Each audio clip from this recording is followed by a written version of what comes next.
Welkom, één en al. Dit is het programma Eigen Pad.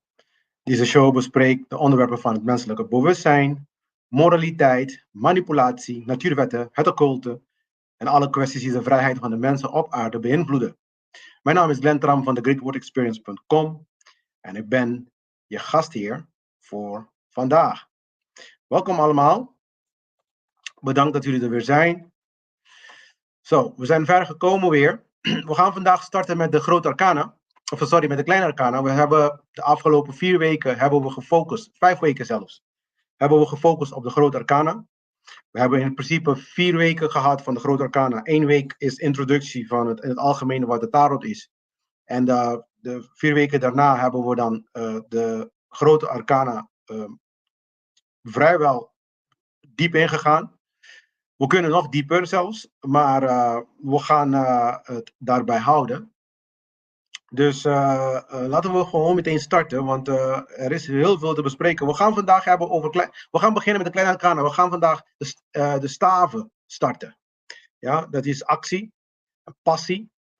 En ja, laten we even de sheets erbij pakken, want dan kunnen we de standaard dingen bespreken. Ja.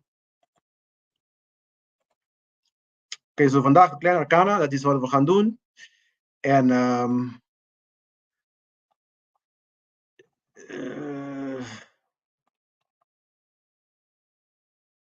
dus voor degenen die hier voor het eerst zijn, deze presentatie is eigenlijk bedoeld om je interesse te wekken. Dus ik raad iedereen aan om ook zelf studie te doen. In principe moet iedereen zelf studie doen, mensen. Ja, en goed, je kan mij andere materiaal sowieso vinden als je hulp nodig hebt in je studiereis, zeg maar. Heb je heel veel van het occulte bespreek ik. Goedenavond iedereen. Bespreek ik op thegreatwordexperience.com. Je krijgt daar links naar mijn audiopodcast. Goedenavond iedereen.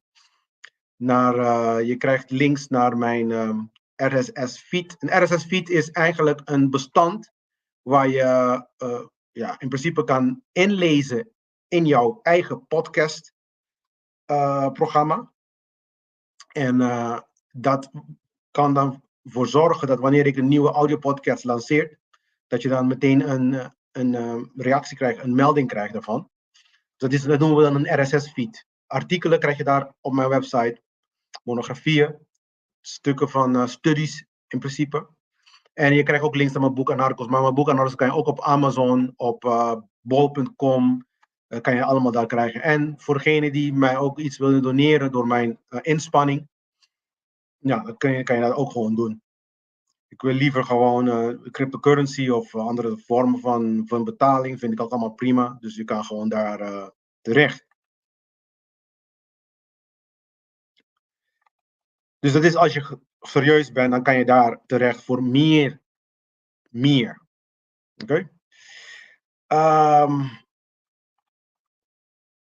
Even. Dus mijn boek is, dit is mijn boek, Anarchos. Mijn boek is uniek en non-fictief trouwens. Voor degenen die geïnteresseerd zijn in een kruising tussen oude kennissen. Dus het occulte, zou ik maar zeggen. Met sociaal wetenschap en hervormingsideeën, dan moet je dan zeker dit boek aanschaffen. Want dan geef ik jou de visie en de onderbouwing van alles wordt daarin besproken. Je krijgt te maken met natuurwetten natuurlijk. Je krijgt te maken met moraliteit. De dingen die ik hier ook gewoon bespreek, krijg je daarin te maken. Maar we moeten ook gaan begrijpen nu dat anarchie de oplossing is. Heel vaak zeggen mensen denken dat anarchie iets negatiefs is. Mensen denken dat anarchie betekent chaos. Maar anarchie komt letterlijk uit het Griekse woord anarchos. Daarom het boek heet ook Anarchos.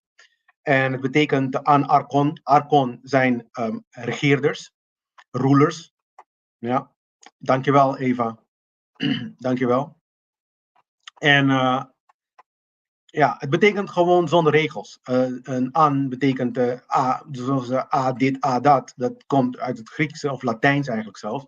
En dat betekent zonder regels, zonder regeerders. Niet zonder regels. regels hebben we juist, maar we hebben geen regeerders nodig. Daar pleit ik ook voor. Dus alsjeblieft mijn woorden daarbuiten niet veranderen. Geen andere... anarchie betekent niet...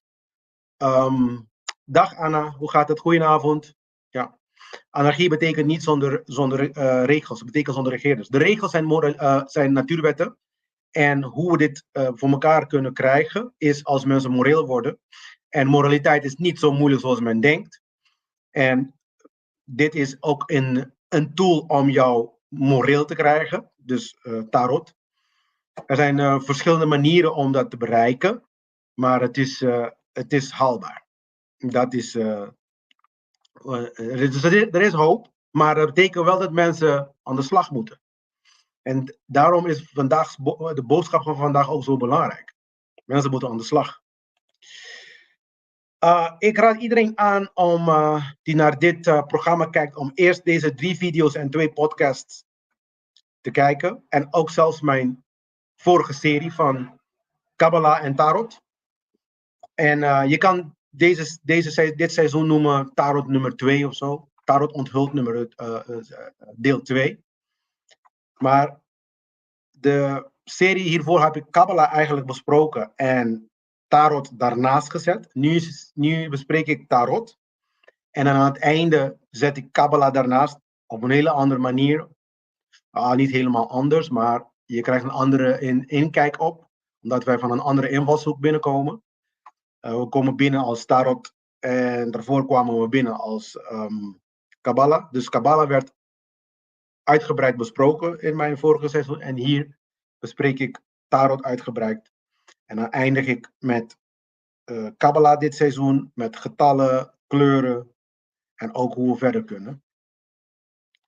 Ja, dankjewel. Dankjewel Eva. Dat is inderdaad zo. Dat is een van mijn studenten. Dus zij weet alles. Laat me even kijken. Je krijgt in ieder geval voldoende achtergrondinformatie daar. Nou, zoals ik altijd begin, niks is nieuws onder de zon. Alles was er altijd zo geweest. Het enige verschil is, wij zijn niet op de hoogte. Ja, ik bespreek ook in een van mijn series, ik weet niet, van een van mijn podcasts, heb ik het over de 2 verschillende onwetendheden. Dus je kan onwetend zijn.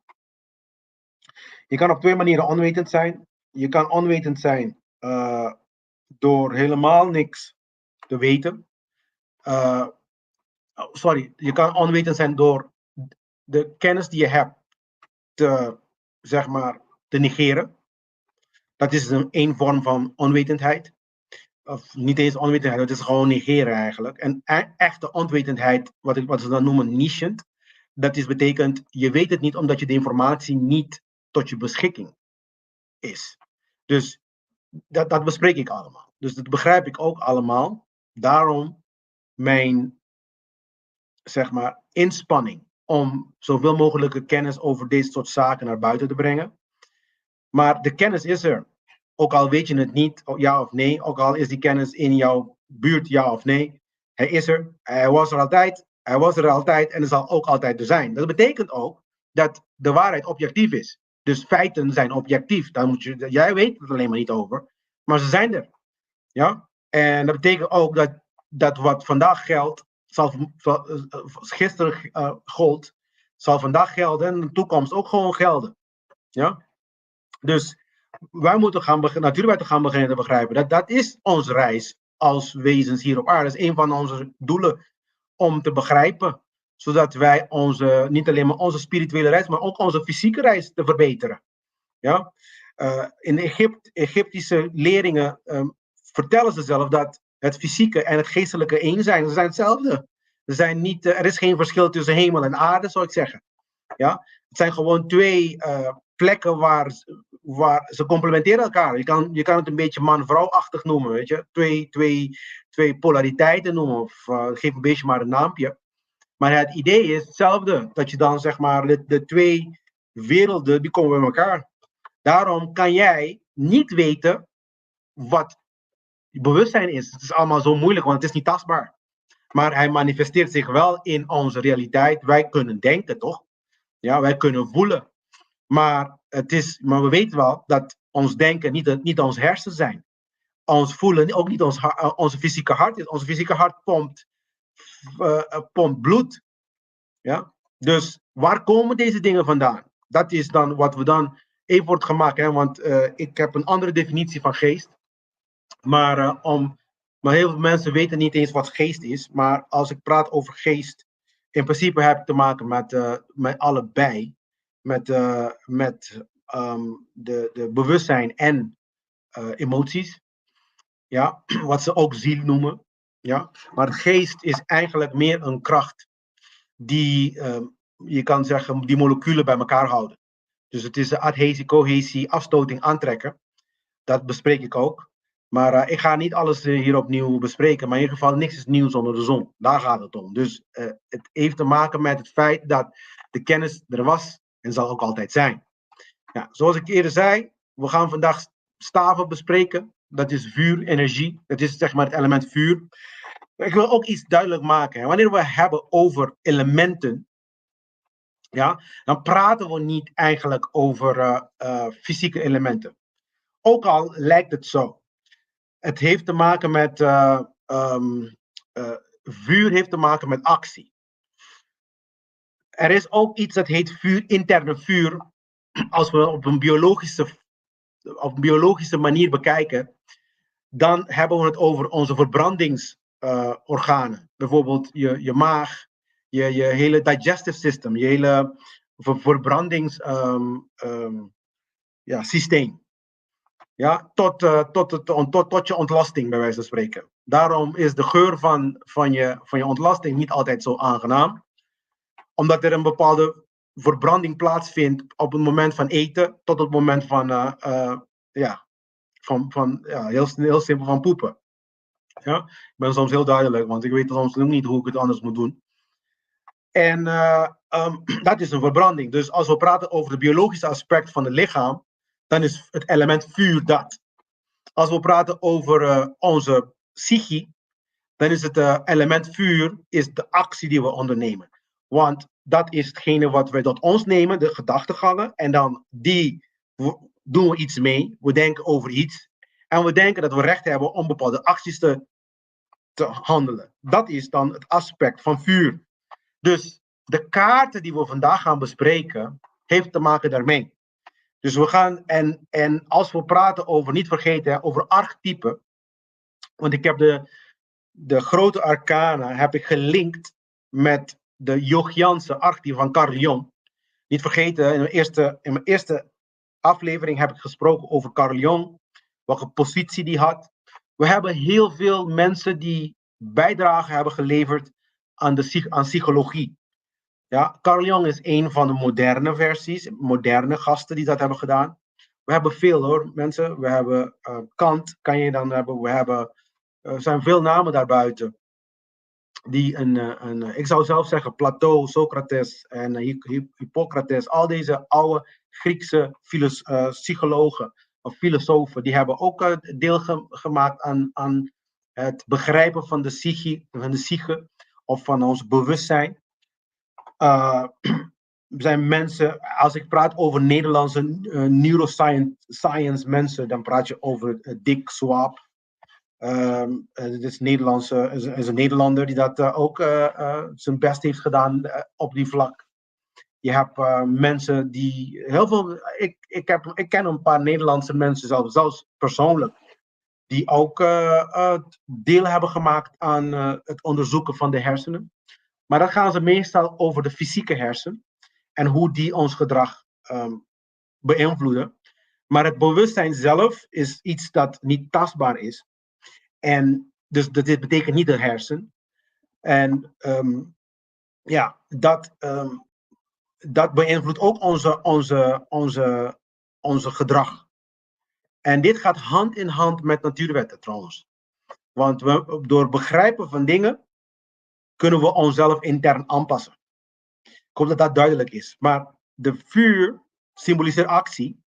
En ik noem dat, dus dit zijn de zoonkaarten. Niet vergeten, we hebben 4 grote archetypen. We hebben de moeder, In alle occulte tradities komen ze voor ook trouwens. De moeder, de vader, ja.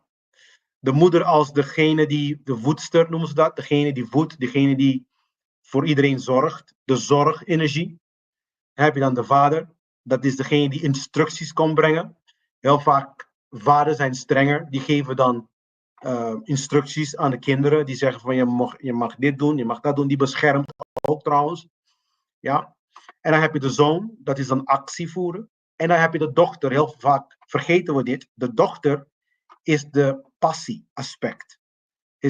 Moeders zijn altijd passieve energieën, die doen geen actie.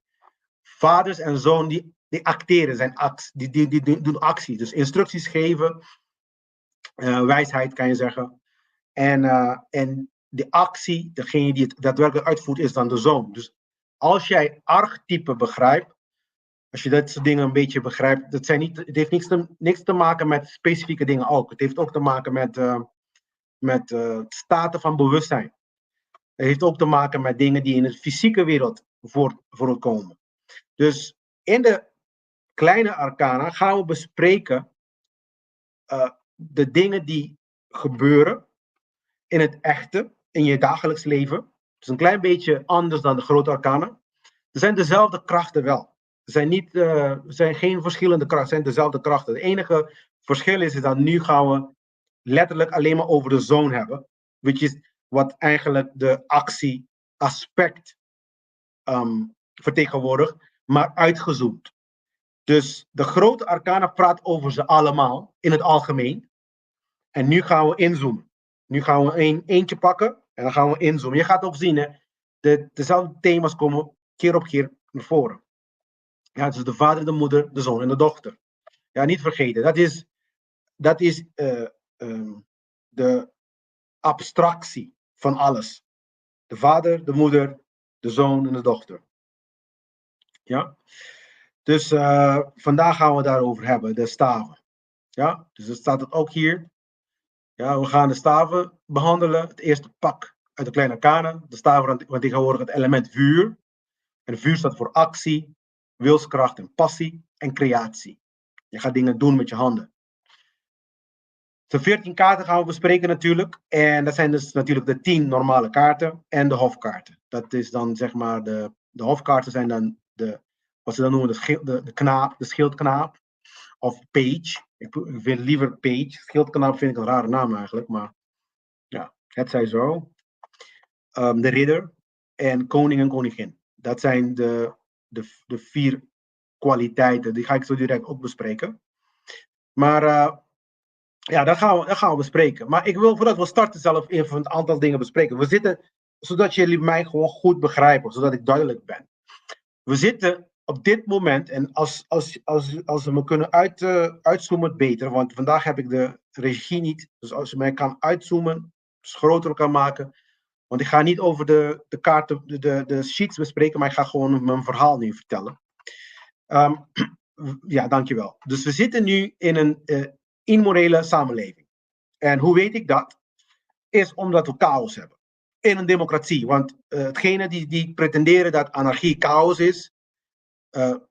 Newsflash, we zitten nu in een democratie en we hebben chaos. En hoe weten we dat we chaos hebben? Omdat mensen niet in harmonie met elkaar. We hebben oorlog. Dat is al genoeg bewijs van chaos. Ja?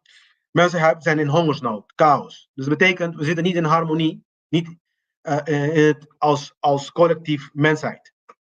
En ik zou zelf zeggen, als we niet met z'n allen die dingen niet hebben, dus hongersnood, ziektes en dat soort dingen, dan zitten we nog steeds in chaos. Collectief. Want pijn van jullie is mijn pijn ook. Ook al beleef ik het niet direct. En je kan alleen maar zo beredeneren als jij begrijpt jouw rol binnen het algehele. Dus dat jij ook een deel van goddelijkheid bent. Ja? Dus we leven in een immorele samenleving. En ik besloot over de tarot te gaan praten. Niet alleen omdat mensen me vroegen daarover. Maar ook omdat moraliteit weer naar de voorgrond gaat komen door de tarot. Want de tarot gaat daarover. De zelftransformatie. de psychologie, de psyche bestudeert, psychologen in het algemeen bestuderen de psyche, want ze willen begrijpen waarom mensen doen wat ze doen. En ook vragen beantwoorden, waarom kunnen we niet ethisch zijn bijvoorbeeld. Ja? Daar zijn psychologen mee bezig. Dus de tarot beantwoordt deze vragen, maar vanuit een occult perspectief. Ja? Wat heel veel wetenschappers eigenlijk aan de kant zetten als bijgeloof. Maar als je zo sceptisch bent, dan zou ik zeggen van dan verlies je zeg maar, je tijd hier niet aan besteden. Maar als je dan zeg maar echt wil begrijpen, een beetje geduld en dan ga ik heel veel uitleggen. En dan ga je, het zal altijd een beetje zinnig zijn. Het is niet helemaal, zeg maar, het is helemaal geen bijgeloof zelfs. Het is een wetenschap, maar het is gebouwd op iets dat heet creativiteit en logica. En wat wetenschap ons geeft is een raamwerk om dingen, ik weet niet het Nederlandse woord, maar empirisch, zeg maar, ik denk dat het is. Dus dat je dan door middel van onderzoek dingen zeg maar te onderzoeken. Door middel van een structureel onderzoek dingen te gaan bestuderen en onderzoeken. Ja? Dus de tarot doet dat. Het brengt moraliteit naar voren in je. Het brengt bepaalde transformatie, als je natuurlijk begrijpt wat het is. Dus moraliteit is is een tweelingbroer van natuurwet natuurlijk. Ja? Ze gaan hand in hand. Jouw psychologie bepaalt je moraliteit. Daarom is dit belangrijk. En er zijn verschillende takken van psychologie. En ik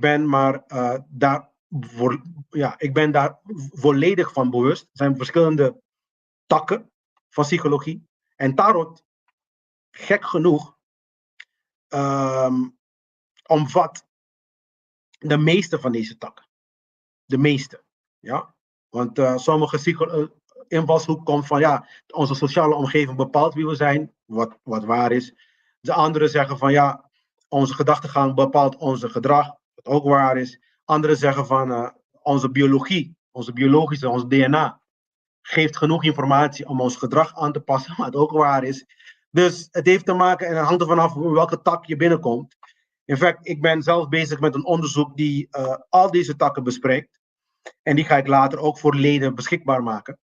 Dus het is bijna klaar. Maar het wordt een hele grondige onderzoek. Maar wat ik wil bespreken is, niets van dit alles betekent iets als we niet bereid zijn om te veranderen. Want we kunnen alle kennis tot onszelf nemen, maar als we niet willen actie ondernemen en veranderen, wat heeft het dan voor zin? Ja, al die tijd naar mij kijken voor niks. Ja? Dus verandering in deze tijd vooral is heel essentieel. Bewust onze kijk veranderen naar de wereld. Loskomen van onze corrupte wereldvisie. Dat we recht hebben om bijvoorbeeld oorlog te voeren met andere mensen. Dat onze corrupte visie van dat instituten zoals de regeringen, religie en geldinstituten nodig zijn, want anders kunnen we niet leven. Dit zijn allemaal onzinnige dingen, jongen. Ik weet niet waarom mensen altijd zo denken eigenlijk zelfs. Omdat we onze huiswerk niet hebben gedaan. Ja? Want we moeten loskomen van deze dingen. Dat we andere mensen moeten dwingen. En ik weet dat we dat nog steeds niet hebben begrepen. Want als we dat hebben begrepen, dwingen we niet. En dan zijn we moreel mensen. En dan doen we de dingen zoals gedaan moeten worden. Maar dat doen we niet, want we begrijpen nog steeds niet hoe het werkt. Ja? We denken nog steeds dat mensenwetten de hoogste wet is of zo. Alsof dat uitmaakt.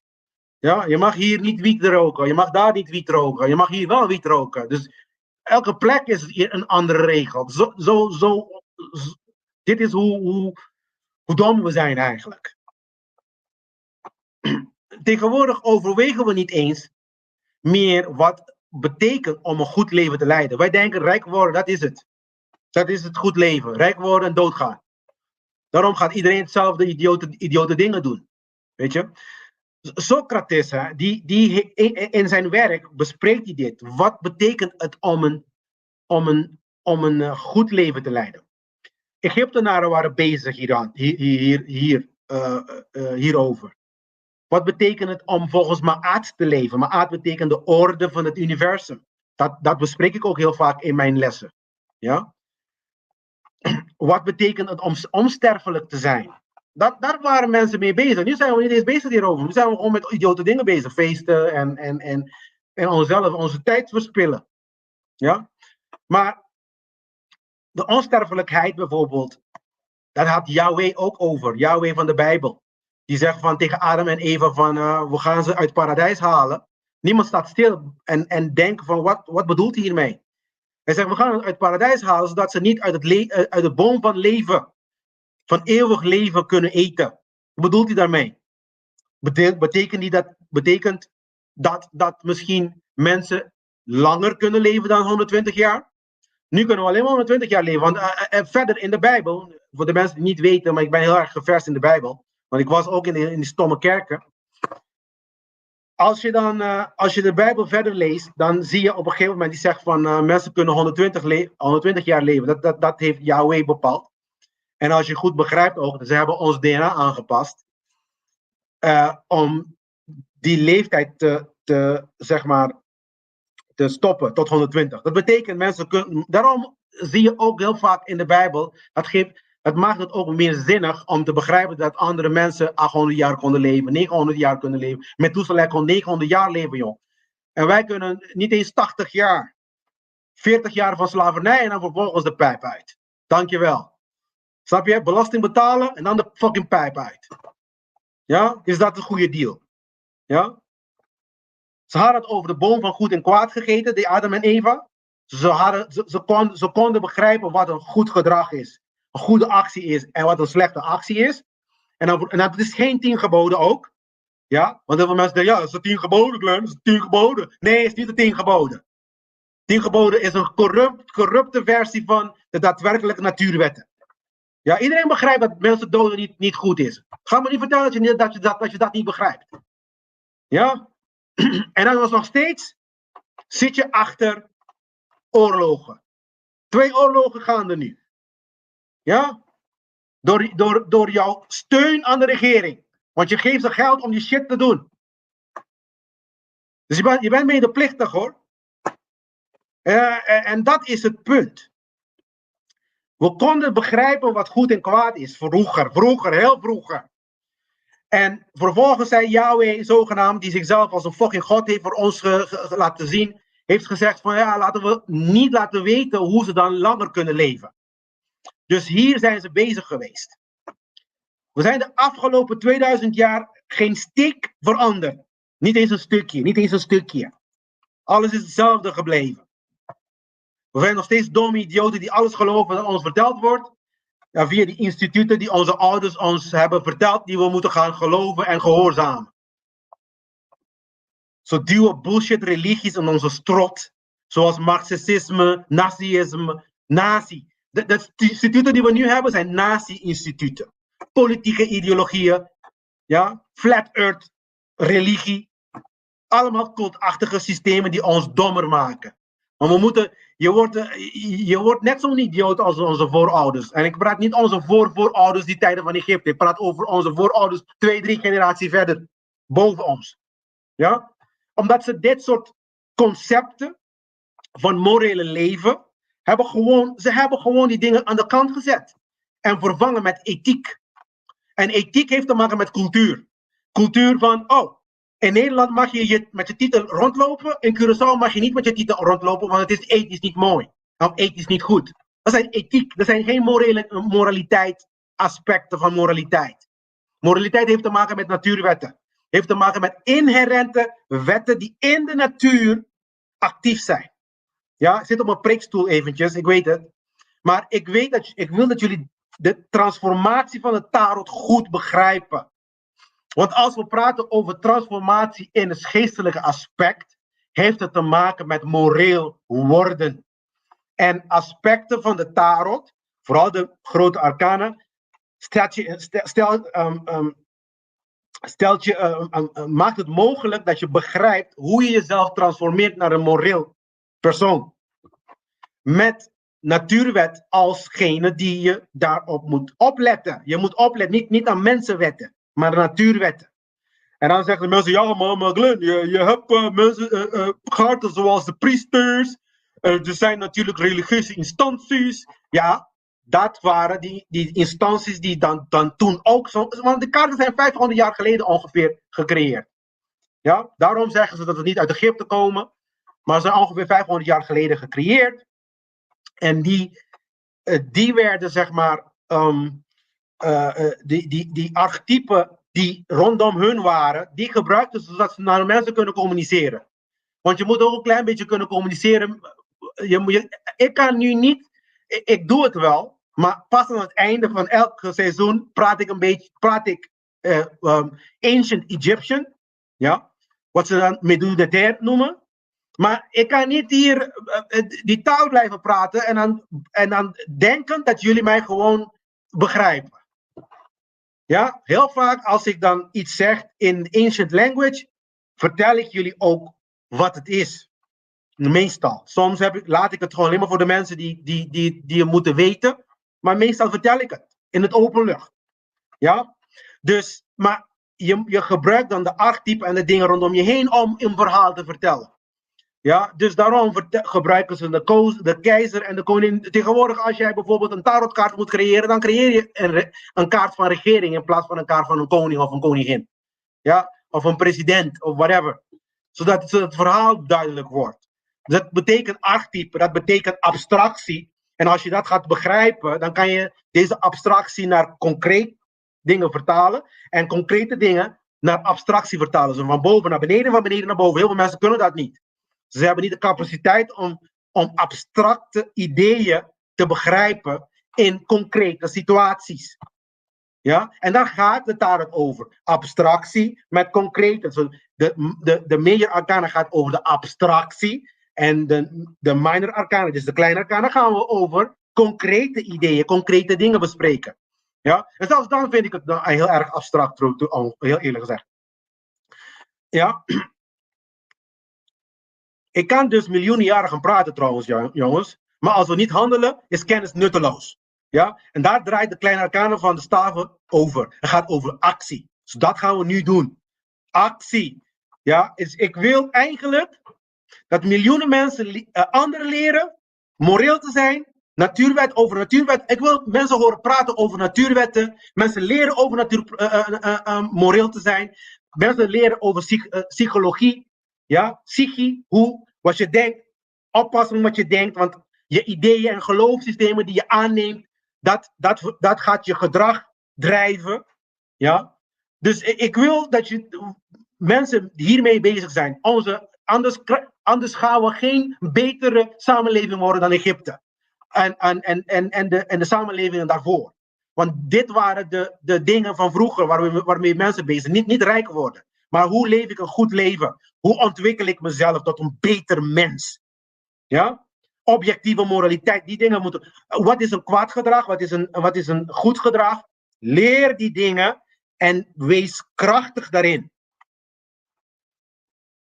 Ik weet niet hoeveel ik wil zeggen, man. Ik ga nou, zeg maar... nu gaan we weer verder met de kaarten. Ik ga jou een algemene idee geven over al deze kaarten. Over al deze kleine... De kleine arcana gaat hierover eigenlijk. Dus ik heb 2 sheets. En als je deze 2 sheets begrijpt, dan begrijp je alles eigenlijk. Maar ik ga toch elke kaart één voor één doorheen. Het zijn 14 kaarten. We zijn er zo klaar. Ja? Verschil in rol. Actie versus innerlijke eigenschappen. Wat ik wil dat je begrijpt is dit. As tot en met 10... Dus die kaarten beschrijven meestal wat er gebeurt. Dus het zijn de toestanden waar je in zit. Wat er gebeurt, de gebeurtenissen daarbuiten. Welke situatie of uitdaging zich voordoet. En als je dit begrijpt, dan begrijp je ook waarom ze dat gebruiken voor waarzeggerij. Dus als jij waarzeggerij belangrijk vindt met dit hele tarotkaart, die ik persoonlijk een lagere vorm van gebruik vind. Maar enfin, als je dat zo leuk vindt, dan kan je dit moet je goed begrijpen. Ja? Dus alle kaarten van alle elementen, van vuur, water, lucht en aarde. Dus dat betekent staven, bekers, en pentakels en die andere zwaarden, die vertegenwoordigen een element. Maar die hebben allemaal kaartnummer 1 tot en met 10. Allemaal vertegenwoordigen een uitdaging, een gebeurtenis, ja, en hoe iemand door verschillende fasen gaat. Ja. Er zijn 4 grote fasen die iedereen ingaat in alles wat hij doet. Initiatie, crisis, integratie, dus oplossing. En dan krijg je voltooiing. Dat zijn 4 grote. Dat zijn ook die 4 werelden van Kabbalah. Die 4 Psyche-toestanden. 4 elementen hier. Ze noemen dat de klassieke elementen. 4 noem je dat? Kaarten, type kaarten. Ja, dus nummer 4 is een heel belangrijke nummer in het occulte. Ja. Ja. Er zijn verschillende fasen. Dus er zijn 10 fasen. Dus die 4 algemene grote fasen zijn verdeeld dan in 10 kleinere fasen die we gaan bespreken nu. Dus deze kaarten hebben te maken met je persoonlijk leven, dingen die je elke dag meemaakt. Oké? De Egyptenaren die vertelden over krachten die van buitenaf ons beïnvloeden, maar krachten ook die van binnenin ons naar buiten ook beïnvloeden, zeg maar, van binnenin ons ook invloed uitoefenen. Ja? Dus wij moeten dan zeg maar rekening mee houden. De hofkaarten, wat ze dan de hofkaarten noemen, dat zijn de schildknaap, weet je dan ook de page, dus de ridder, de koning, zo noemen ze dan hofkaarten. Is de toestand van iemand. Je ziet al, het zijn 4 kaarten weer. De hofkaarten zijn ook 4 kaarten. De page, het is een jongetje, maar het is de dochter. In de tarot komt hij voor als een jonge kerel. Het verwijst naar passie. Als je jong bent, dan heb je heel veel passie. Als je ouder bent, heb je de tendentie om geen passie te hebben. Ik heb zoiets van, iedereen moet passie hebben. Het maakt niet uit hoe oud je bent. We verliezen onze passie omdat we slaaf zijn.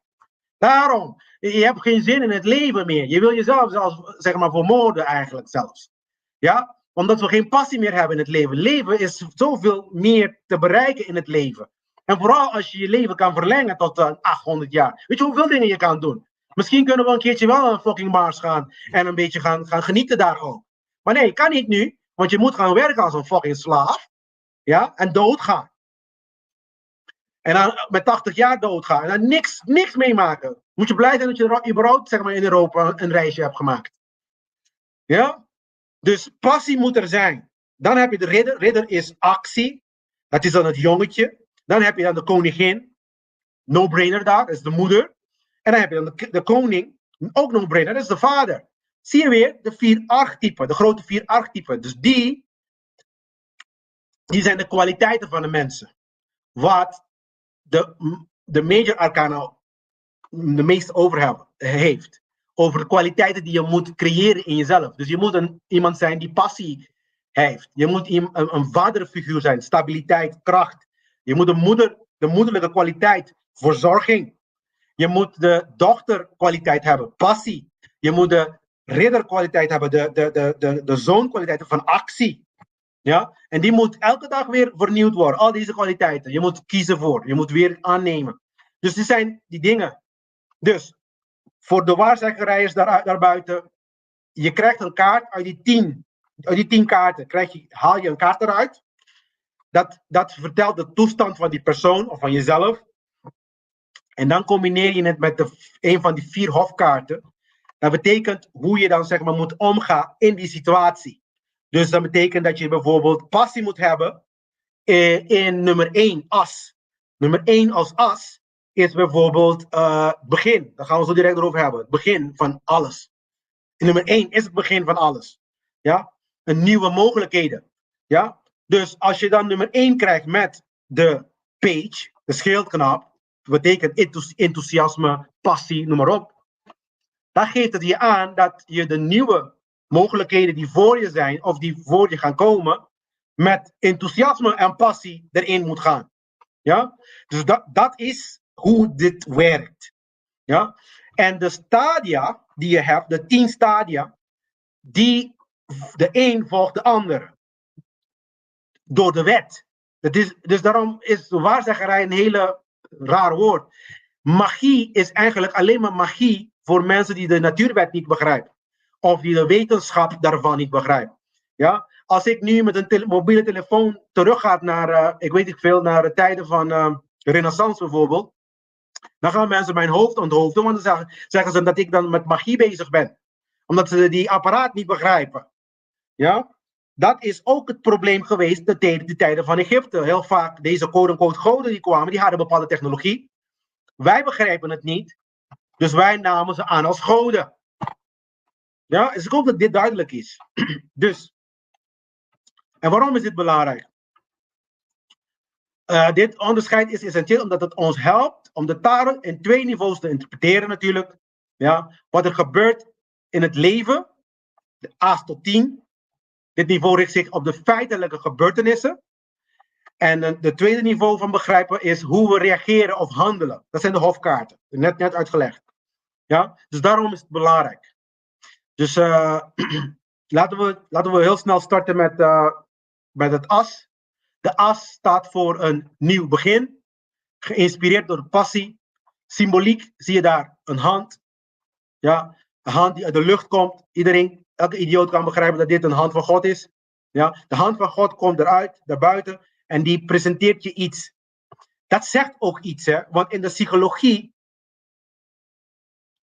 men zit echt vast met dit verhaal. Want alles wat een beetje niet fysiek is, ja, zetten ze aan de kant eigenlijk. Maar de tarot, die geeft je een soort van overbrug tussen die 2 werelden. Ja? De wereld van fysiek en de wereld van de spirituele.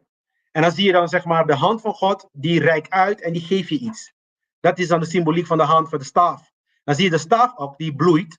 De staaf ontbloeit, de staaf betekent potentie. Dingen die je nu kan creëren. Groei, ontwikkeling. En de bergen daarachter zijn zeg maar de uitdagingen die we hebben. Bergen die representeren altijd uitdagingen. Als je een berg ziet, ja, dat betekent uitdaging. Je moet ergens naar boven gaan. De psychologie erachter is, de as van staaf vertegenwoordigt een bewustzijnstaat van enthousiasme. Dus als je de page erbij zet, dan helemaal. Ja, je moet enthousiast zijn als je nieuwe mogelijkheden voor je zitten. Ja, dagelijkse context, in ons dagelijks leven symboliseert het as momenten waarop we een nieuwe kans of ideeën krijgen. Dus de spirituele wereld zelf, die geeft je nieuwe ideeën om dingen te gaan doen. Dus deze kaart, ik heb altijd in het gele gezet wat het in het algemeen samenvattend vertegenwoordigt. Deze kaart vertegenwoordigt initiatief en moed om te beginnen. Dit is deze kaart. Getal 1 is natuurlijk eenheid en begin. Ja? Gaan we dieper in de getallen later. Ja, maar dat betekent het. Staven 2. 2 is in principe keuzes. We moeten keuzes gaan maken nu. We hebben nu een idee. Ja? De tweede stap is, welke keuze gaan we maken? Gaan we het idee uitvoeren of gaan we het negeren? Ja, dat is een keuze. Na de initiële inspiratie hebben we dan natuurlijk een keuze nodig. De man die je daar ziet, die heeft een wereldbol in zijn handen. Letterlijk, de wereld zit in je handen. Je kan alles doen wat je wil, zolang je natuurlijk natuurwet respecteert. Ja, maar de wereld staat daar voor je. Mogelijkheden zijn er. Wat ga je kiezen? Ja, de 2 staven vertegenwoordigen de dualiteit. Ja, keuzes. De pad die je gaat kiezen. En dan zie je daar ook een kasteel. Die man, dat betekent stabiliteit. Ja, maar het betekent ook de behoefte om uit je comfortzone te komen. Je comfortzone. Ja, dus het is de nummer 2. Dus deze kaart is een besluit, vaardigheid en strategie. Dus je moet nu je strategie gaan beginnen. Een plan maken. Ja, je moet je plan gaan maken. Dat is het eigenlijk. Nummer 3. 3 betekent groei. Ja, vooruitgang, expansie. De 2 is na de 2, zeg maar, krijg je de 3. Het moment waarop actie wordt ondernomen en er zichtbare vooruitgang. Je ziet zichtbare vooruitgang. Daarom zie je het mannetje ook in de verte kijken. Want je ziet je mogelijkheden en je ziet je vooruitgang. Het is een kaart van optimisme trouwens. Als je deze kaart krijgt, dat betekent visie en geduld. Ja? De man uitkijkt over de zee. De man staat op de hoge positie en kijkt uit naar de zee. De horizon symboliseert mogelijkheden natuurlijk, heb ik net verteld. De 3 staven, die zijn stevig in de grond, stabiliteit. Ja? De schepen op de zee, de schepen symboliseert handelen. Handelsmogelijkheden. Je kan transacties gaan doen. Ja, vroeger had je dan de schepen die kwamen om handel te drijven. Daarom op Curaçao ook handelskade. Ja? Dan kan je, de boten gingen daar aanmeren en dan konden de fucking slaven gaan verkopen daar. Ja? Dus dat is dan het potentiële om transacties te gaan doen met andere mensen. Ja? 3 staat altijd voor creatie, expansie. Ja? 1 en 1 is 3. En ik ben geen termshouwers hier. Idioot. Dus we gaan 1 en 1. Wat ik bedoel is natuurlijk de moeder en de vader, als ze bij elkaar komen, dan creëer je een derde persoon. Dat is 1 en 1 is 3. Voor de Mongolen, zodat ze niet gaan en denken van, oh, Glenn heeft gezegd 1 en 1 is 3. Nou, 1 en 1 is 2. Ik begrijp het ook wel hoor. Maar wat ik bedoel is dat in kwaliteit creëer je een nieuwe persoon. Ja? Dus ik hoop dat dat duidelijk is natuurlijk. Geen e-mail sturen. 4 staat voor stabiliteit, vreugde, om te vieren. Je hebt een mijlpaal behaald eigenlijk. Ja, de bloemenkrans die verwijst ernaar dat er feest is. Ja? Je bent dankbaar, dus deze kaart vertegenwoordigt dankbaarheid en vermogen om te vieren. Je hebt een belangrijke mijlpaal behaald. Ja? Symboliseert van stabiliteit en solide basis. 4 staat heel vaak als getal als basis. Je hebt 4 paaltjes. Dat betekent kracht, stabiliteit. Het wankelt niet. Ja?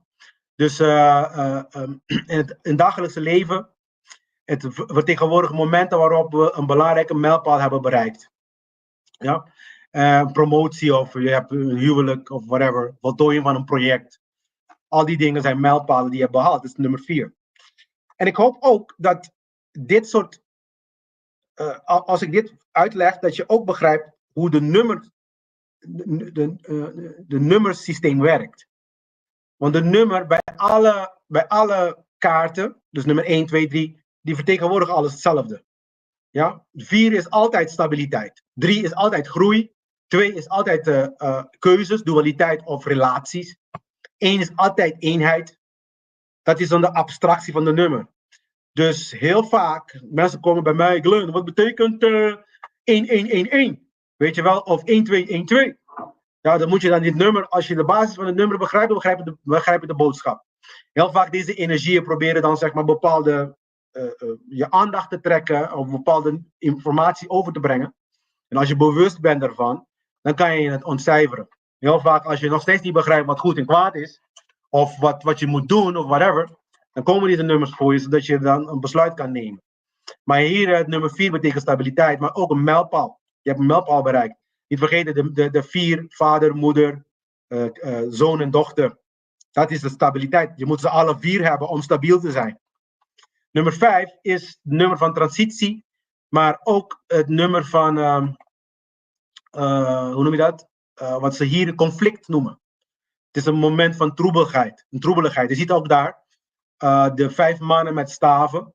Die staven gaan overal, hè. Dat vertegenwoordigt strijd en competitie, conflicten. Ja? Staven die gaan alle kanten op in verschillende richtingen. Dat betekent dat de betrokkenen niet op één lijn zitten. Heel vaak als je een bepaald niveau van stabiliteit hebt bereikt in je leven, dan komt er een periode van troebeligheid. Maar je moet je dan niet nerveus worden, maar dat is gewoon deel van de reis. Daarom is het een reis. Je krijgt al deze dingen naarmate je dan zeg maar vooruit streeft, naar voren gaat. Ja? Sommige mensen zeggen van we zitten bij 5 en dan blijven we hier. En dan blijven ze in een moment van strijd tot in de eeuwigheid. Dat vinden ze leuk op een of andere manier. Ja? Maar 5 staat hiervoor. Wat je moet doen is doorduwen en verder gaan. Ja? Dus je moet dan zeg maar conflicten oplossen. in moraliteit natuurlijk. Hè? Dus je moet natuurlijk met mensen gaan praten, dingen oplossen, problemen oplossen. Dat symboliseert dit kaart. Ja? En daar hoef je dan geen regering voor te hebben, hoor. Want als je problemen hebt met de buurman, dan moet je gewoon met de buurman gaan lullen. En niet met de regering. Ja? En als er geen oplossing is, dan moet er een oplossing komen. Totdat een oplossing komt. En dan blijf je lastig totdat er een oplossing komt. Ja? Je moet gewoon doorzettingsvermogen hebben. Dat is een van de kaarten ook. Doorzettingsvermogen. Passie. Enthousiasme. Compromis sluiten. Die dingen die horen bij dit soort dingen. Sommige mensen willen geen compromis sluiten. Ze willen gewoon doen wat ze willen. Nou, dan zijn ze nog een kind. Ja? We wonen met ons allen op aarde. En volwassenen maken compromis. Dat doen volwassenen. Kinderen niet. Volwassenen wel. Ja? Dus als je dan te maken hebt met mensen die niet willen meewerken, dan zullen ze nog steeds een kind zijn. En dan moeten ze dan ook groeien. En dan groeien kan op verschillende manieren gebeuren. Luisteren naar groeien. Of krijg je een pakslag van papa, natuurwet. En dan ben je gedwongen om te groeien. Ja? Dus als we dan zeg maar, dat staat 5 voor. Nummer 6, dat staat voor harmonie. Heel vaak staat nummer 6 ook voor natuurwetten. Dus het harmoniseren met natuurwetten. Het harmoniseren met de natuurlijke processen. Dat betekent ook, als je dat hebt bereikt, dat heb je een bepaalde succes bereikt. Dus je hebt de conflicten meegemaakt en nu heb je het conflict begrepen. Betekent, als er chaos is, je hebt de chaos begrepen. Nu heb je compromis gesloten en je gedrag aangepast. Nu kan je handelen volgens de wetten van de natuur. In dit geval in het echt. Je hebt troebelige momenten gehad in je leven. Dingen gaan niet zoals je willen doen. Je hebt begrepen wat je fout deed. Je hebt begrepen welke wet je overtrad. Ja? Je hebt dan je gedrag aangepast. De juiste keuzes gemaakt. Uiteindelijk. En dan vervolgens weer verder gaat. En dat gaat ervoor zorgen dat je een moment krijgt van rust en harmonie. En wat ook triomfant. Zo zie je ook die mannetje daar op de paard. Die figuur op het paard vertegenwoordigt een triomf. Dat is een held die terugkeert van zijn strijd. Ja? En dan zie je daar wat ze dan noemen een lauwerkrans. Of gewoon een krans. Dat symboliseert triomf en overwinning. Ja, over het conflict. De vlag staat voor lijden van anderen door voorbeeld. Dus je bent zelf een voorbeeld geworden voor hoe een held moet zijn. Daarom zeg ik, dit is wat ik wil van de meeste mensen, een held worden. Mensen, je moet een voorbeeld zijn wat moreel is. En wat niet moreel keuze is. Wat goed en kwaad keuze is. En klaar. En mensen denken heel religieus hierover. Het is helemaal niet religieus eigenlijk. Ja? Het is niet wat je denkt. Heel vaak is het niet eens wat je denkt. Ja, moraliteit heeft te maken met de mensen in staat stellen om vrij te zijn. Daar heeft het mee te maken. En andere mensen niet dwingen om te doen wat jij denkt dat goed is. Daar gaat het om. En dan dat jijzelf verandert en ontwikkelt. Daar gaat het om. Gaat niks over ik denk dat jij, weet ik veel, deze prik moet halen. Of ik denk dat jij dit moet doen. Gaat niet eens over. Luister mensen, de natuurwet zorgt zelf voor om mensen de natuurwet is daar om je te leren. Om je leerkracht te zijn. Ja? Of leer je het van iemand die het al heeft meegemaakt. Of leer je het van de natuurwet. Je hoeft niemand voor te hebben, hoor. Als jij niet wil luisteren, prima. Maar ga gewoon ervoor zorgen dat je voor jezelf je eigen gedrag aanpast. En dat je dan zeg maar triomfant binnen kan komen. Want na een tijdperiode van conflict, door het veranderen van je gedrag, word je de held. Over de situatie natuurlijk. Nummer 7 heeft te maken met, laten we even kijken, want de kaart in het algemeen vertegenwoordigt zelfvertrouwen en waardigheid. Ja, je wordt waardig. Dat is de wet. Hier zie je, nummer 7 vertegenwoordigt snelheid. Nummer 7 vertegenwoordigt standvastigheid, niet snelheid, standvastigheid. Oké? De standvastigheid en doorzettingsvermogen na de overwinning na je overwinning, zeg maar. Nu ga je doorzetten. Dit is zelf dus de nummer staat voor introspectie. Dus dat betekent dat je dan innerlijke overwinning ook hebt nu. Ja, je hebt nu een uitdagingen en spiritualiteit bereikt.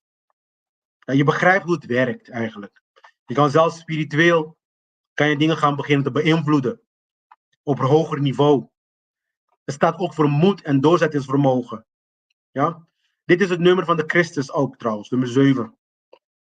En het heeft te maken met, je begrijpt nu hoe de natuurwet werkt.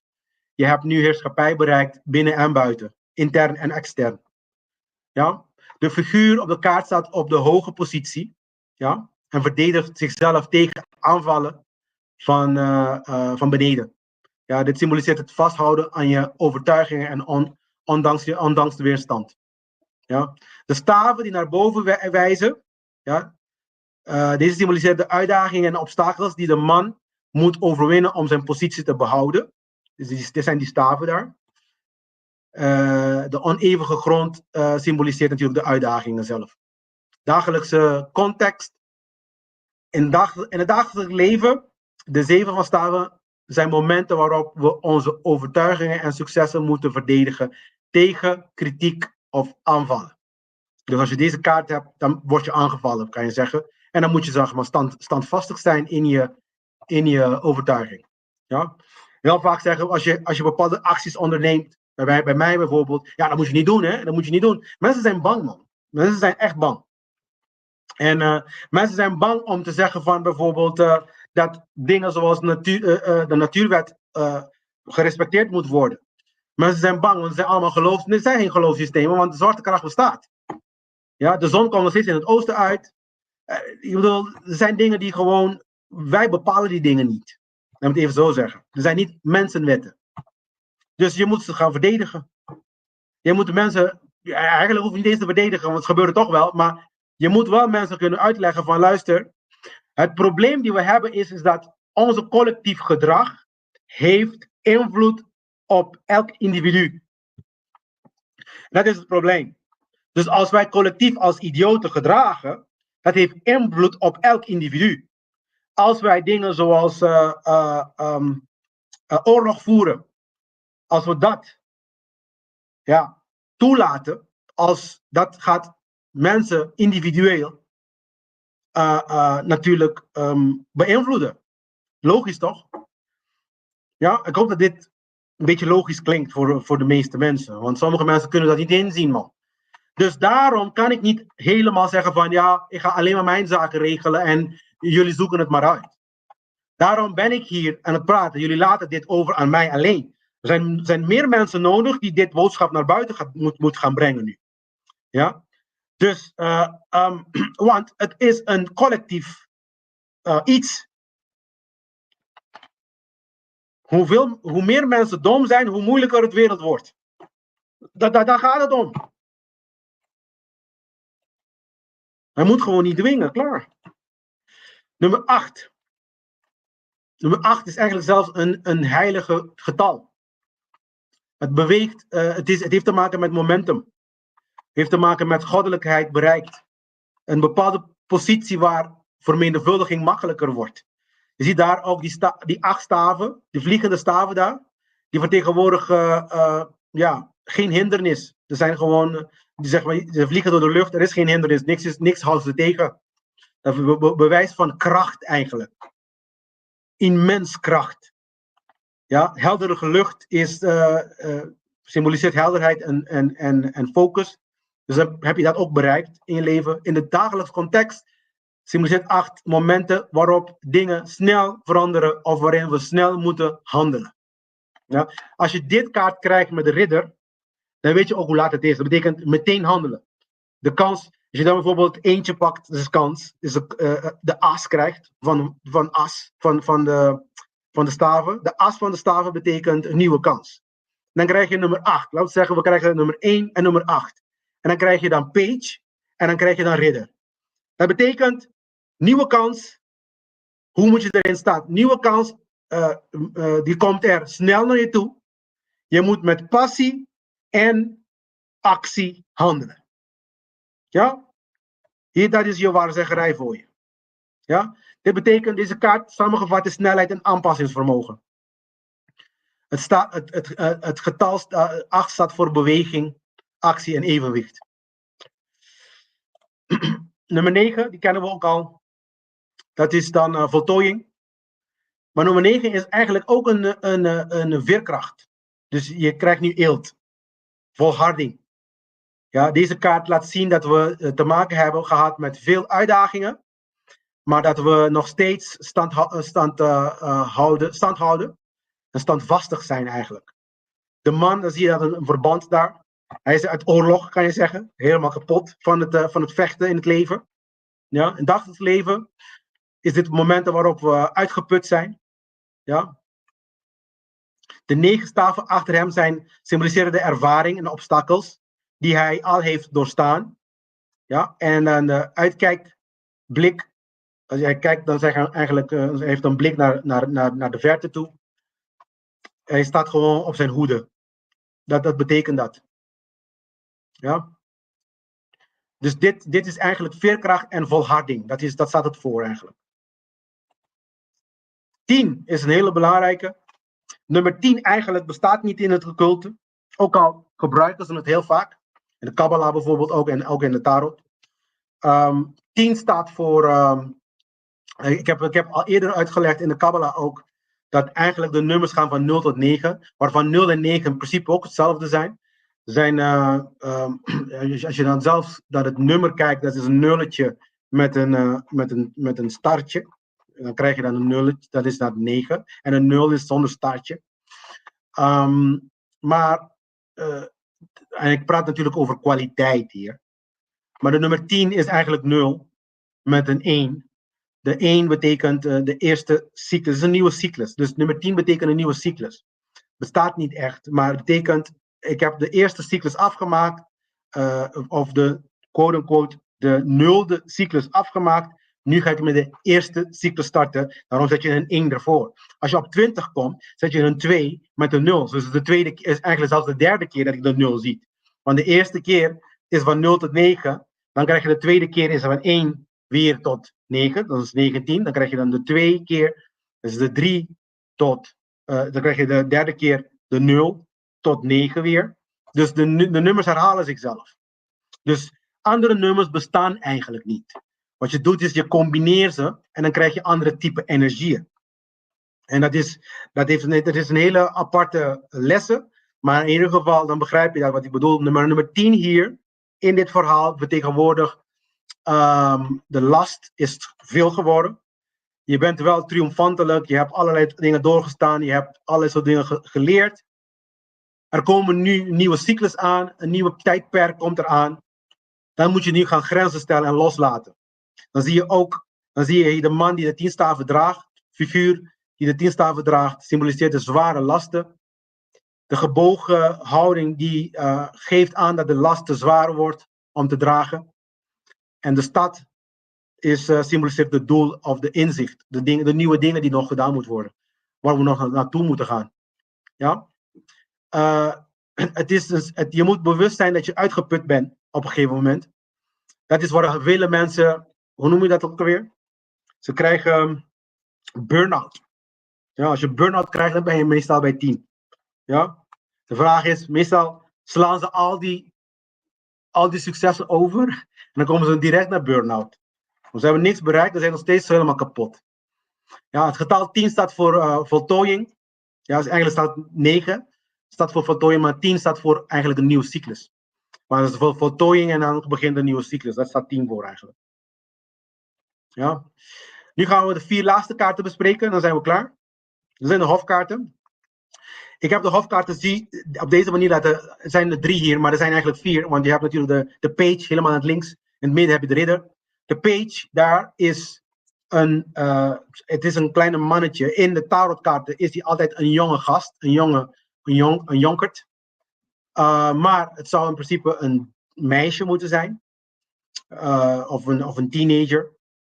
Ja. Maar hier is het een jongen, het is ook goed. Maar in de archetype, als je de archetype wil volgen, betekent dat passie. En de jonge meisje, een jonge vrouw in ieder geval, die die genereert passie bij mannen. Of bij jonge jongens ook. Ja, maar ook gewoon bij grote mannen. Daarom, dat symboliseert jonge meiden meestal. Gewoon passie. Omdat dat die energie ook wekt in de mens. Dus daarom gebruiken ze dat. Maar hier gebruiken ze een jonge jongen. En ik weet niet, misschien is dit een geloof. Maar ik ben ook zelfs van de opinie dat, want heel veel van deze satanisten, die houden om pedofielen te zijn. En misschien is dat de reden waarom ze dan deze fucking kaarten hebben gebruikt. Of misschien dat ze dan, nadat ze dan deze tarot systemen in leven hebben gebracht, gebruiken ze de tarot om te verantwoorden dat ze dan met kleine jongens kunnen aanraken. Maar in ieder geval, waar het ook op doelt is, dat kleine jongens passie hebben. Meestal. Maar de passie komt uit een meisje, uit een vrouwelijke energie. Ja, maar goed. Hier krijg je de page. De ridder is, nou, dat zie je ook daar al, actie. Daarom heb je die paard. Die paard is een dier die wijst naar snelheid. Ja. In onze huidige wereld zou ik daar een auto zetten. Een racecar. Een snelheidsauto. En dan heb je daar de koning en de koningin. Nou, kan je net zo goed een president of een vrouwelijke president of een meisjespresident of een vrouwelijke president of een mannenpresident daar zetten. Of een of andere autoriteit, zogenaamde autoriteit, om het idee te geven van bescherming. Een koning beschermt. Dit zijn de kwaliteiten die je moet hebben. Jij moet een beschermer worden. De moeder die geeft dan de kwaliteit van een voedster. Iemand die voedt, iemand die verzorging geeft. De ridder geeft aan dat je moed hebt om actie te ondernemen. De page geeft aan dat je passie hebt. En liefde, dat soort dingen. Ik hoop dat dit het heeft niks te maken met echte koningen, met echte ridders. Ja, die waren vroeger er wel. Maar dat is een externalisatie van iets dat intern moet zijn. Ja? Deze dingen moeten intern in je leven. Zodat jij moed hebt. Zodat jij passie hebt. Zodat jij instructies kan geven. Stabiliteit biedt aan je omgeving. Zodat jij een voedster bent. Je liefde voor de medemens. Zodat je ze eten geeft. Bijvoorbeeld als de mensen dat nodig hebben. Ja? Dat je een medelevend hebt. En niet je geld geeft aan een of andere fucking instantie die het werk zogenaamd voor je gaat doen, zodat de voorzitters alle geld in hun zak kan stoppen. Nee, niet dat. Jij gaat naar buiten toe en je gaat iets doen. Actie ondernemen. Dat is daarom is de wereld waar die is. Want we nemen geen actie. We laten het allemaal over aan andere instanties. En dan denken we geven ze geld en het allemaal goed. Ja, geef Giro 555 geld. Zo voor de mensen in de oorlog. Ja. Heel veel succes daarmee, man. En tussen de tijd wordt de voorzitter hartstikke rijk. En deze instanties zijn allemaal door dezelfde satanisten opgebouwd. Wat denk je daarvan? De religie is door de satanisten gegeven. Laat me even vertellen. Je religie die je in gelooft, die zoveel in gelooft met je Bijbel, en zijn allemaal door satanisten geregeld. Je kerken waar je naartoe gaat, allemaal ingedeeld door satanisten. Je instanties, politieke partijen, allemaal satanisten.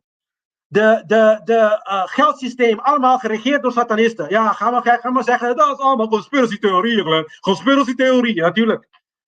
Zolang je dan blijft geloven in die bullshit, is het allemaal conspiratietheorie. Dat is het hem juist.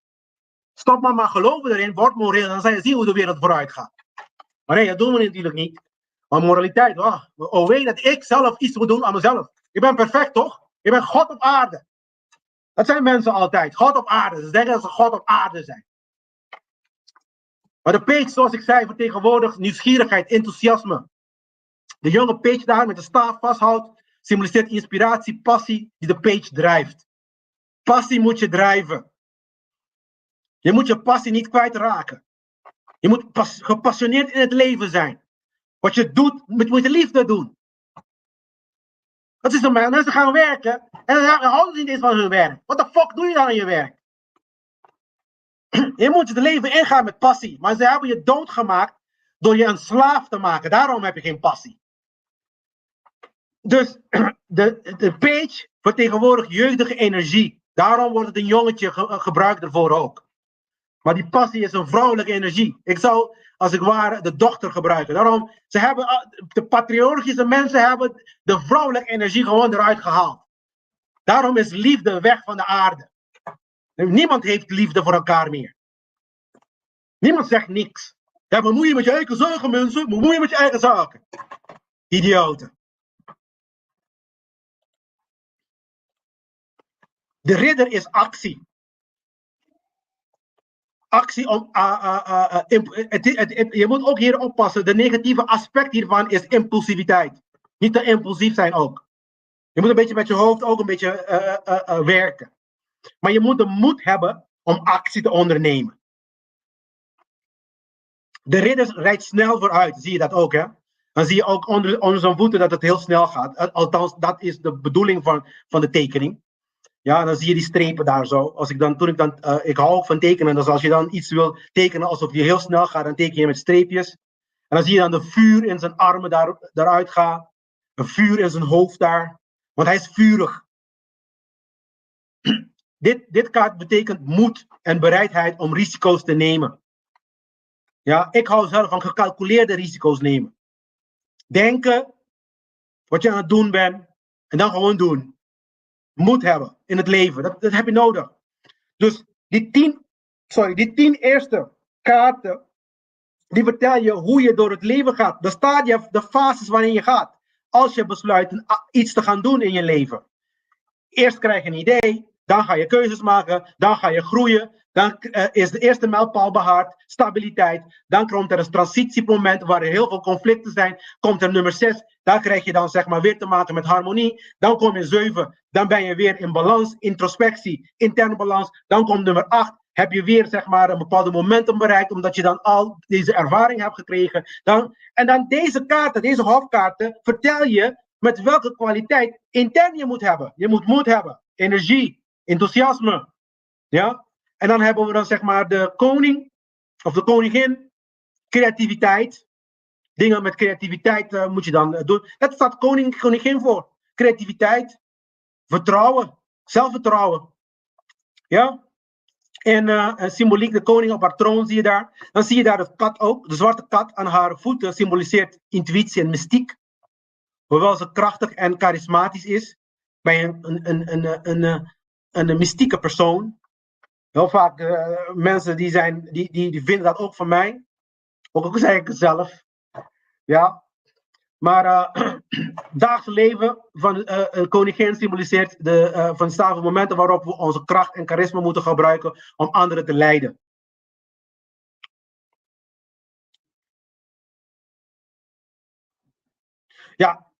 Ja, Eva die zegt dus anarchie is eigenlijk een bedreiging voor monarchie. Ja mensen, eigenlijk anarchie is een bedreiging voor allerlei soorten regeringssystemen. Vraag allerlei soorten politieke mensen in allerlei soorten hoeken van regeringstypen. Marxisme, socialisme, monarchie, democratie. Vraag de mensen in die hoeken, wat is hetgene wat ze het meest als bedreiging ervaren. Anarchie. Anarchie is, want de anarchie, allemaal haten anarchie. En dan, wat ze dan mensen mee programmeren is, oh, het is chaos. Daarom haten we hem, omdat het chaos is. Nee. Socialisme heeft bewezen dat het chaotisch is. Zolang er een aantal mensen zeg maar een groep mensen bepalen wat anderen moeten doen, kan je corruptie verwachten. En dus ook chaos verwachten. Dus die dingen werken niet. En dan moeten we dan gewoon gaan inzien. Ja? En de natuurwet, die vertellen ons dat. Want daarom krijg je al die chaos, al die dingen. Ja? En dan zolang we het niet begrijpen, blijven maar gewoon al die bullshit krijgen. Al die bullshit krijgen. Ja, dus de anarchie inderdaad, die is tegen. Mensen, trouwens voor de Nederlanders die dit kijken en die het nog steeds niet begrijpen. We zitten nog steeds in monarchie, hè? Dus de parlementen die we dan zogenaamd kiezen, zijn, laten we zo zeggen, de koning en de koningin zijn de hoge slaven. De parlement zijn de slaven die jij kiest. Hoe kunnen we dan zeg maar onze slavenmeester, we kiezen onze slavenmeester. Want de monarchie kan je niet kiezen. Ja? Dus het is nog steeds monarchie met een parlementaire stelsel. Dus ik weet niet hoe mensen dat. Ik begrijp het niet wat mensen denken dat we in een democratie leven in Nederland. Het is een monarchie daar. Nu, als de koning en de koningin hun bullshit wil doen, dan hoeven ze niet openlijk te doen. Vroeger deden ze het openlijk. Nu deden ze het achter de deur. Ga me niet vertellen dat ze dan geen macht hebben achter de deur. Als je dat denkt, dan ben je een Mongool. En dan begrijp je niet hoe het werkt. Natuurlijk hebben ze invloed. Ze hebben invloed in de achterdeur hebben ze invloed. En heel veel ook. Waarom denk je dat ze al die soorten structuren... Nee, heel veel mensen weten dat ook niet. Hè? NV's en BV's zijn allemaal uit Nederland gekomen. Al die aandelen en dat soort dingen, daar hebben de Koninklijk Huis heeft die dingen, man. Doe normaal. Mensen begrijpen het echt niet, hoor. Ik begrijp het echt niet dat mensen denken dat we in een democratie leven. We leven in een geaccepteerde hoe noem je dat? Een geheime. Als je dat niet kan inzien, is het voor jou een geheime slavernij. Het is nog steeds slavernij, mensen. Ik bedoel, en als we praten over Curaçao, is het helemaal erg. Curaçao, Bonaire en Aruba en al die fucking eilanden. Dat is het helemaal erg. Ik word helemaal scheidsziek hiervan, man. Dat we steeds denken dat we vrij zijn. Daarom doen we niks. Omdat we dan zeg maar, in de illusie leven dat we de manenkaart. Ga naar mijn podcast kijken van de maan. Maar de vrouw vertegenwoordigt zelfvertrouwen. Dat moet je ook hebben. Creativiteit. Al die dingen zijn weg van mensen. Zijn dood in mensen. Liefde is dood. Dat is ook de moeder. Moeder is liefdevol. Het is helemaal dood. Daarom, een van de grootste problemen van de wereld is hartaanval. Waarom denk je? De meeste mensen krijgen hartaanval. In Nederland ook. Waarom denk je? Denk je dat, omdat het allemaal biologisch is, bla bla bla? Nee, het is natuurwet. Als je je hart geestelijk niet verzorgt, dan wordt het ook fysiek niet verzorgd. Want die twee zijn één en hetzelfde. En dat begrijpen mensen niet. Daarom, je gedachte is een expansie. Je lichaam is een expansie van je gedachten. Het is bedoeld zodat je je gedachten gaat uitvoeren in de echte wereld. Maar je weet niet hoe je je machine kan gebruiken. Dit is een machine, mensen. Het is een biologische machine. En je kan het programmeren. En er zijn een aantal idiote psychologen die dat nog steeds niet kunnen inzien. Maar ik heb degelijke ervaring en degelijke onderzoek hierin gedaan, hoor. Kom maar me niet vertellen dat het niet zo is. Het is alleen maar biologisch, hoor. En trouwens, het hele verhaal van Darwinisme heb ik ook uitgezocht. En die bespreek ik ook in mijn tractatus. En de mensen weten niet wat de fucking tractatus is natuurlijk, hè. En de monografie. Dan hebben we dan de koning. De koning staat voor leiderschap en capaciteit. En de visie. Die dingen moet je hebben. Die kwaliteiten moet je iedereen hebben. Ja, de koning op zijn troon zit zelfverzekerd op zijn troon, was zijn autoriteit en controle. Controle over zichzelf, controle over de situatie. De rode mantel staat voor passie en vastberadenheid. Dus in principe, je ziet ook, hè, als je leider bent en je hebt een visie, per definitie kan je niet iemand zijn die heel droog is en heel koud is. Je moet passie hebben. Per definitie. Anders ga maar gewoon lekker zitten en Netflix kijken. Met je fucking popcorn. Idioot. Maar goed. Mensen. Ik denk dat dit is voor vandaag. Want anders krijg ik ook gewoon een hele hartstilstand hiervan. Jezus Christus, man. Mijn passie gaat een beetje te veel. Het wordt een beetje te veel. Dus ze zeggen, waarom ben je zo boos, Glenn? Waarom ben je zo boos? Omdat wij immoreel zijn en mensen gaan dood terwijl andere kinderen gereept worden. En we laten het allemaal toe. Oorlogen, mensen gaan dood. Waarom? Hoeft allemaal niet. En je betaalt ervoor. Hoe betaal ik ervoor dan, Glenn? Hoe betaal ik ervoor? Wel, je laat ze belasting van je stelen. Wat dacht je daarvan? Zodat ze dan zeg maar deze dingen kunnen gaan doen. Volgende week, mensen. Aflevering van onze serie. Volgende aflevering van onze serie duiken we in de bekers. De bekerkaart. Hopelijk kunnen ook jullie een beetje passie en liefde in hameren. Want dat gaat over emoties, relaties en liefde. Ja? En ook het onbewuste. Heel belangrijk. Dus we gaan weer de 14 kaarten bespreken. Dan zie je daar een hele mooie bekers. Dus we gaan volgende week weer vis en fruitig hiermee bezig zijn. Ik heb weer natuurlijk heel veel tijd besteed om dingen goed uit te leggen.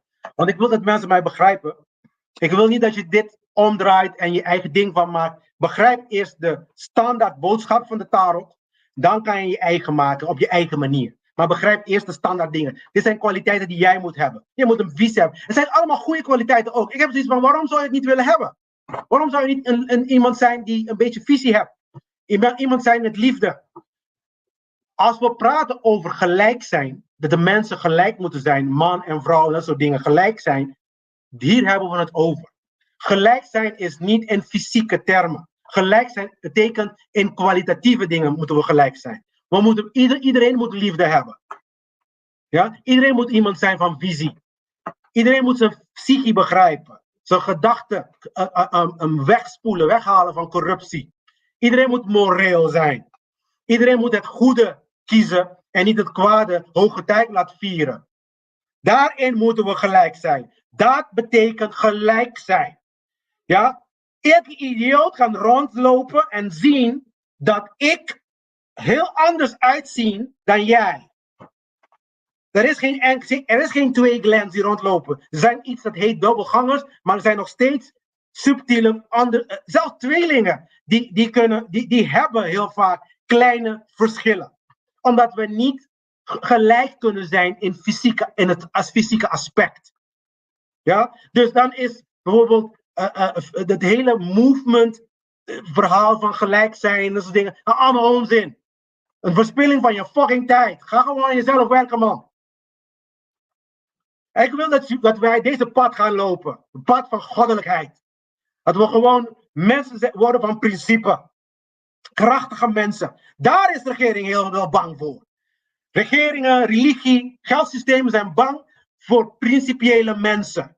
Daar zijn ze bang voor.